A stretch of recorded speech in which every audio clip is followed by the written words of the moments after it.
Miami Heat just defeated the Utah Jazz at home 120 to 126. Jimmy Butler saved the day.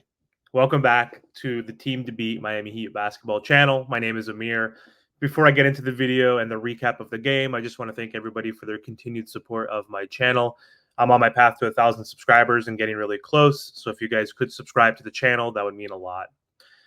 So the Miami Heat won in a tough competitive battle against the lowly Utah Jazz. Jazz are 27-33 coming into the game.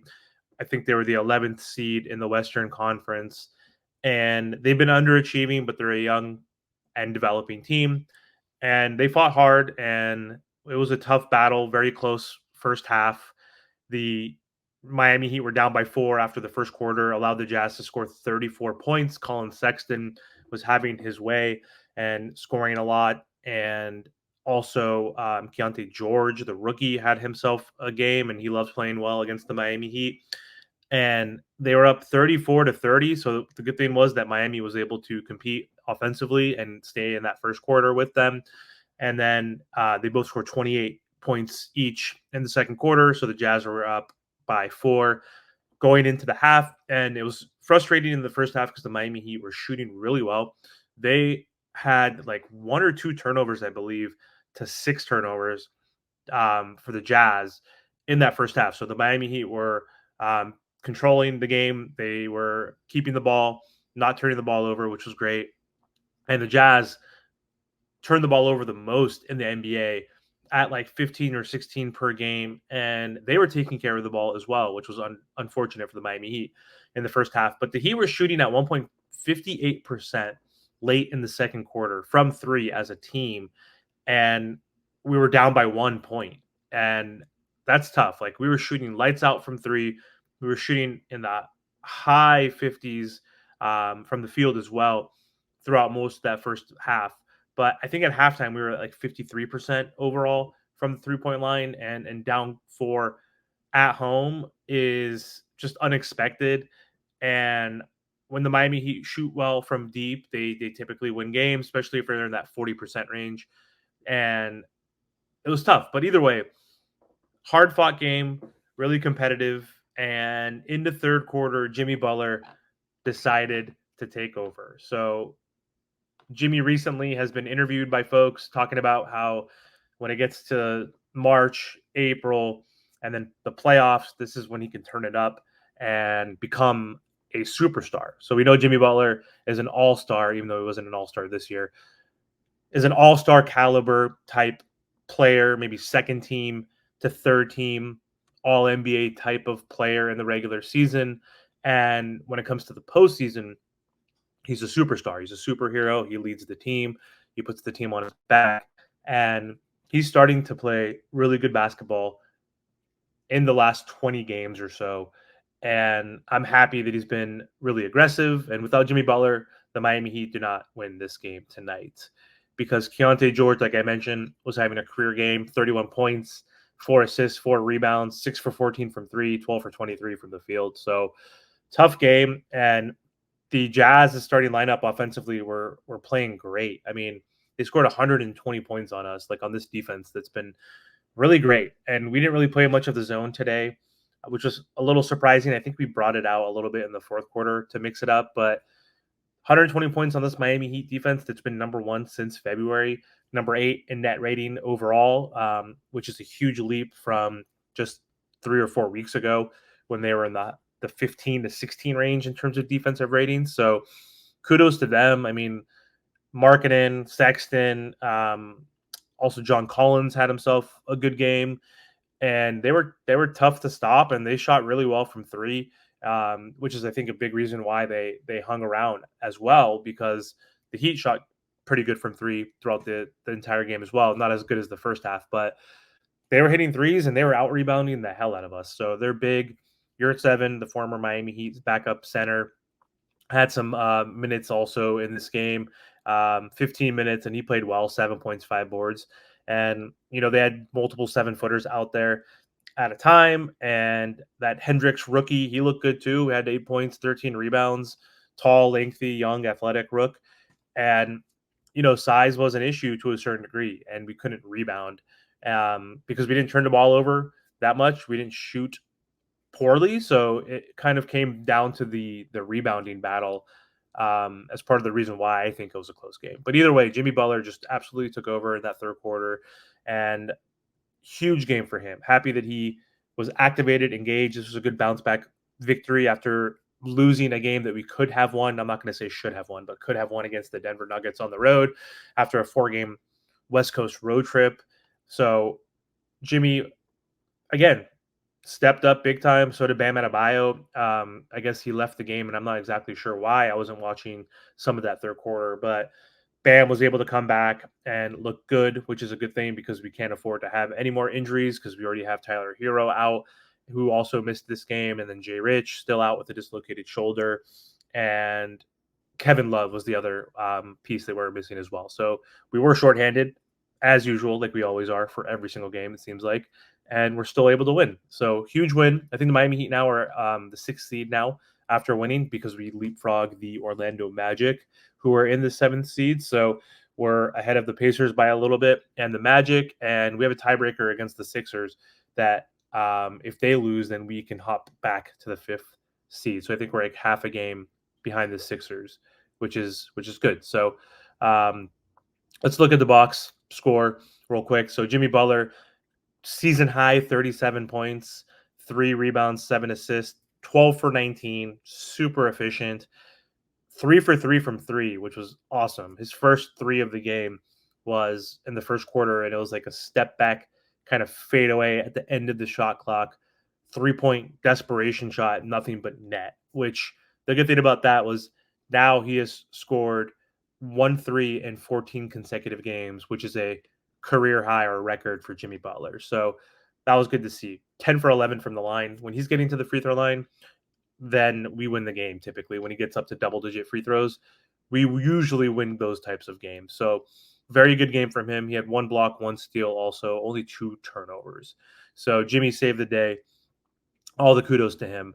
Bam Adebayo, great game, 34 minutes, 23.7 rebounds, 3 assists, 10 for 15 from the field. That's what I like to see. Super efficient. And 3 for 4 from the line. So didn't get to the line as he typically does, like 6 to 7 times per game, but still made his free throws and was very effective out there. No blocks, no steals, but no turnovers, which is good. Duncan Robinson's getting another start while Tyler Hero has been out with that knee injury. He had 12 points, 5 rebounds, 6 assists, 5 for 13 from the field, which is fine, but 2 for 9 from 3. So not the most efficient game, but he did have a block and a steal and only 1 turnover. So Duncan, again, great pick and roll game with Bam Adebayo and good distributor, getting some rebounds, hitting some shots. That's all we can ask for. Terry Rozier had himself a good game. So 14 points, 2 rebounds, 8 assists. So Terry has been a great playmaker. He's been getting downhill to the rim, attacking the rim, and getting teammates open. Like Nikola Jovic hit a 3 or so off of dribble penetration from Terry Rozier. And he's just been really good in terms of playmaking and with his dribble penetration, breaking down defenders, getting double teamed, and kicking it out to shooters in the corners. That's been really helpful. And he was 5 for 9. So again, he didn't take over double digit field goal attempts, but that's huge for him to shoot efficiently because he has not been since he's been wearing a Heat uniform in these 12 games. But 5 for 9, great. Only 3 threes, 1 for 3. And he got to the line a couple times. He was 3 for 4. Had 1 steal, only 2 turnovers. So 4-to-1 ratio again with his assist to turnover ratio since he's been on the Miami Heat, and he had that again today.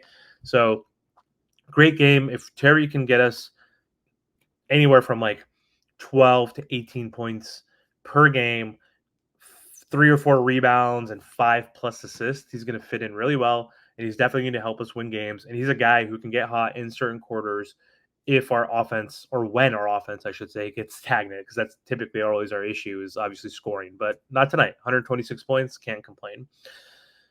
Jovic, 19 minutes, got to start again, and he looked good in the first quarter. He had a couple threes to start off the game. He had 8 points, 3 rebounds, 4 assists, 3 for 6 from the field, 2 for 5 from 3.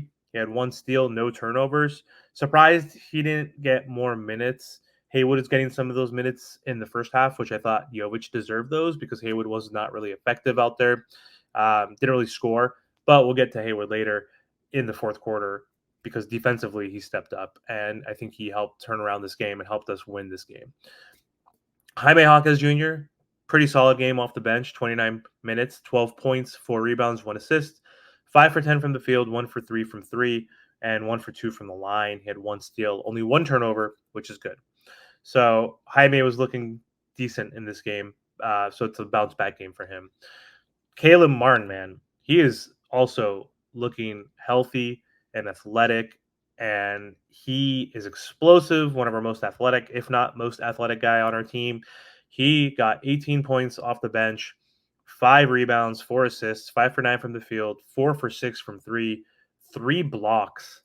So huge game off the bench for Caleb Martin. We don't win this game without his contribution off the bench. He's been stepping it up, and his scoring has been improving. His 3-point shot looks more clean and crisp as the season goes on, and he's been able to get to the rim and attacking the rim. He's been a breath of fresh air and makes me believe in the depth of this team and how we can win potentially in the Eastern Conference against a hypothetical matchup with the Boston Celtics if we can get that far. So huge win off the bench for Caleb Martin. And then Haywood Highsmith, he played 19 minutes, only 2 points, 1 rebound. He was 1 for 5, 0 for 4 from 3. But he had a sequence in the fourth quarter, and just defensively in general, he played well. That's why he's getting those 19 minutes. But there was a sequence where him and I believe Caleb or someone was trapping George, the rookie, on the left side of the court near the out of bounds line, and they trapped him, and the ball went off of him. And the next play, Haywood stripped the ball off of a player, hit off their knee. The Miami Heat got a transition bucket with Jimmy Butler and one. So huge sequence for Haywood Highsmith in those fourth quarter minutes. So he definitely helped contribute to this victory. So the Miami Heat, as I mentioned before, have a really soft schedule for the remainder of the year. I believe we play the Detroit Pistons on Monday next. I'm just pulling up the Heat schedule real quick. So yes, on Tuesday, we're going to be playing against the Pistons at home. That should be another victory. And then we have a tougher matchup back-to-back, actually, on Thursday and Friday. Tough back-to-back. So we're going to be playing on the road in Dallas against the Mavericks and then against the Thunder. So one easy game, 2 tough games. We need to at least beat the Mavericks because the Mavericks aren't that great of a team. The Thunder are a really good team. We had a good chance of beating the Thunder. I believe we were shorthanded that game. Not sure who we were missing. Might have been Jimmy, but almost beat them. So we need to see if we can win or split the season series with the Thunder. And then after that, we got the Wizards, easy game, but then the Nuggets again, and then the Pistons again. So we're looking at 3 tough games and 3 trap games possibly, or easy games. But either way, the Miami Heat are now back in the 6th seed. So again, out of the play-in and have an opportunity to beat a Detroit Pistons and move up in the Eastern Conference race. So anyway, that's all I have for this video. Thanks again for watching, and I will be back with another recap video soon. Thanks again.